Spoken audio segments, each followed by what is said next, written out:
America ने Israel का साथ देते हुए ईरान के 3 परमाणु ठिकानों को तबाह किया। अमेरिका ने हमले के लिए अपने प्रमुख हथियारों का इस्तेमाल किया, जिसमें B-2 stealth bomber, bunker buster bomb और टॉमहॉक मिसाइल समेत तमाम ताकतवर हथियार शामिल थे। ये हथियार 3 प्रमुख ईरानी परमाणु ठिकानों फोर्डो, नतांज और इस्फहान पर कहर बनकर टूटे हैं। ऐसे में फोर्डो की अपनी एक खासियत है।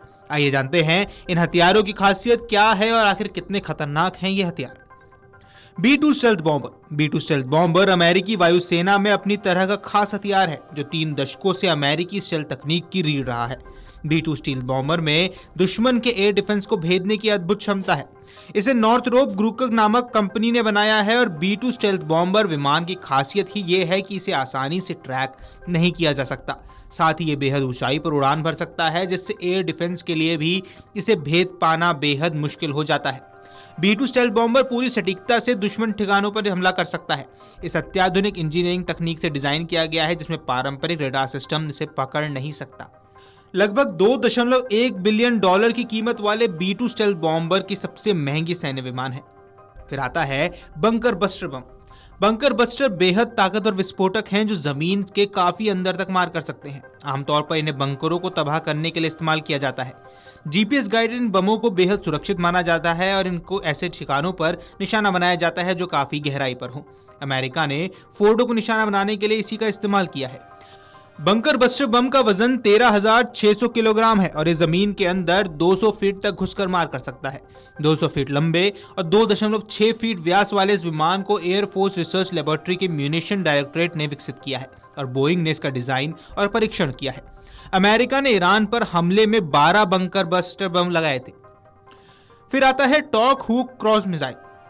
अमेरिका ने 30 टॉम हुक क्रूज मिसाइलों से ईरान के परमाणु ठिकानों को निशाना बनाया। जमीन के अंदर तक हमला करने वाली लंबी दूरी की मिसाइल को अमेरिकी जहाजों और पनडुब्बियों से लॉन्च किया जा सकता है।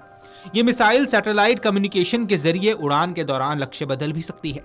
ये मिसाइलें उभरते लक्ष्यों को जवाब देने के लिए लक्ष्य क्षेत्र के ऊपर मंडरा सकती है और युद्ध क्षति की जानकारी भी प्रदान कर सकती है। F-22 रैप्टर और F-35A लाइटनिंग। अमेरिका ने ईरान पर हमले के दौरान हवाई मदद के लिए F-22 रैप्टर और F-35A लाइटनिंग लड़ाकू विमानों का इस्तेमाल किया। F-22 रैप्टर विमान चालक, गतिशील और वैमानिक प्रणाली से लैस है।